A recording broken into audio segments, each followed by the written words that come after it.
বলেছিল যে আমি একদিন আমার 6টি ফুল আর লক্ষ লক্ষ প্রজাপতিদের ছেড়ে চলে যাব। এমন একটা দিন আসবে যেদিন আর্মিদের মাঝে সকালে ঘুম থেকে উঠে আর্মিরা ফোন হাতে নিয়ে মনে পড়বে যে আজ বিটিএসদের লাস্ট কনসার্ট বা আজ তাদের ডিসব্যান্ড হওয়ার দিন। আর্মিরা আমাদের 7 রাজাকে হারাবো। সত্যি তো, বিটিএসরা আমাদের ছেড়ে চলে যাবে।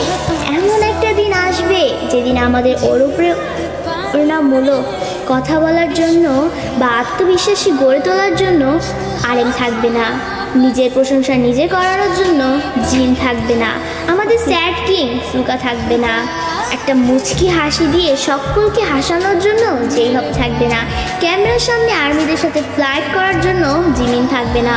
হয়তো এমন একটা দিন আসবে যেদিন আর্মিদের পাগলামো করে হাসানোর জন্য তেইয়াং থাকবে না। হয়তো সেদিন এমনও হতে পারে বানি ইসমাইল দিয়ে র্যাপ মনস্টার বলার জন্য জাঙ্কুক থাকবে না। সেদিন হয়তো বা বিটিএস নামক ওই ব্যান্ডটা থাকবে না। হয়তো তাদের আর কোনো গান অ্যালবাম রিলিজ হবে না।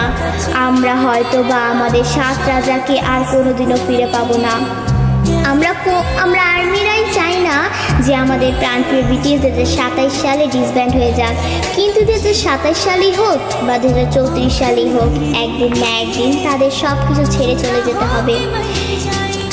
ডোরেমনও তো রোবট হয়েও সারা জীবন নোবিতার কাছে থাকতে পারেনি, তবে বিটিএস মেম্বারও তো মানুষ, তারা কিভাবে পারবে আমাদের সাথে সারা জীবন থাকতে?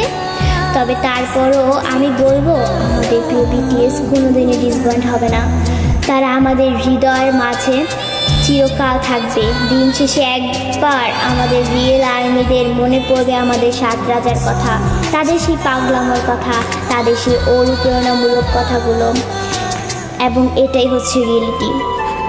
আমি কোনোদিনও চাইবো না যে আমার পাগলামো ভালোবাসার মানুষগুলো আমাকে ছেড়ে চলে যাক।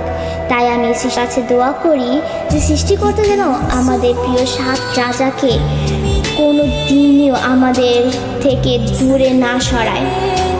তিনি যেন সারা জীবন আর্মিদের মাঝে তার 7 রাজার সাথে হাসি খুশির দিন কাটাতে পারে।